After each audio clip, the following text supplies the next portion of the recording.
రాష్ట్ర రహదారి రవాణా సంస్థలో కొత్త విధానాలు అవలంబిస్తున్నట్లు ఆ శాఖ మంత్రి సిద్ధా రాఘవరావు స్పష్టం చేశారు. 2 ఏళ్లలో చాలా వరకు రహదారి పనులు పూర్తి చేశామన్న సిద్ధా అనంతపురం అమరావతి రహదారి కోసం 18,000 కోట్లు ఖర్చు చేయనున్నట్లు తెలిపారు. బస్టాండ్లలో అధునాతన సౌకర్యాలు కల్పిస్తున్నట్లు వివరించారు. ఆర్టీసీలో జీపీఎస్ విధానాన్ని అధ్యయనం చేయడానికి ఢిల్లీ ప్రత్యేక బృందం రానున్నట్లు తెలిపారు. కొత్తగా మరో 3,000 రహదారి రవాణా సంస్థ బస్సులు కొనుగోలు చేయనున్నట్లు మంత్రి వెల్లడించారు. పాత బస్సులను సరకు రవాణా కోసం వినియోగించనున్నట్లు వివరించారు. 2 ఏళ్లలో రహదారి రవాణా సంస్థలో 150 కోట్ల నష్టాన్ని తగ్గించగలిగామన్న మంత్రి సరకు రవాణా ద్వారా ఆర్టీసీ నష్టాలను పూర్తిగా అధిగమిస్తామన్నారు. మనం చాలా పూర్తి చేసుకోగలిగాం. ఫేజ్ వారీగా రిమైనింగ్ రోడ్స్ కూడా ఒక అద్భుతంగా తయారు చేయబోతున్నాం. ఈరోజు ఆంధ్రప్రదేశ్లో 13 జిల్లాల్లో రోడ్లు కార్యక్రమం చాలా బాగా జరుగుతూ ఉంది.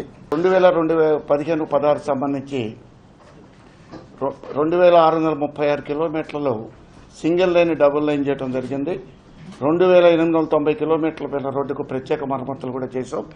ఎటువంటి పరిస్థితుల్లో కూడా పుష్కరాలకు సంబంధించి ఈ 3 జిల్లాలు గుంటూరు కానీ అట్లనే కృష్ణా అండ్ కర్నూలు ఈ 3 జిల్లాల్లో కూడా సుమారు 389 కోట్ల రూపాయలతో ఆర్ఎండ్బి డిపార్ట్మెంట్ నుంచి రోడ్లకి కేటాయించడం జరిగింది. ఈ 3,000 బస్సులు కూడా రాబోయే ఈ 1 ఇయర్లో ఫేజ్ వారీగా రాబోతున్నాయి. అందువల్ల పాత బస్సులు ఏవైతే ఉన్నాయో వాటన్నిటి కూడా తక్షణమే ఆపి పార్సిల్ గూడ్స్ దానికి సంబంధించి అది కూడా స్టార్ట్ చేసాం. షార్ట్లీ కూడా మొన్ననే కొన్ని పాయింట్లు కూడా స్టార్ట్ చేయడం జరిగింది. రాబోయే రోజుల్లో ఆర్టీసీకి కొన్ని మనకి ఉన్న నష్టాలు కూడా మనం తగ్గించుకుని ముందుకు పోవడానికి ఆస్కారం ఉంటుంది. అమరావతి రాజధానికి అనంతపురం నుంచి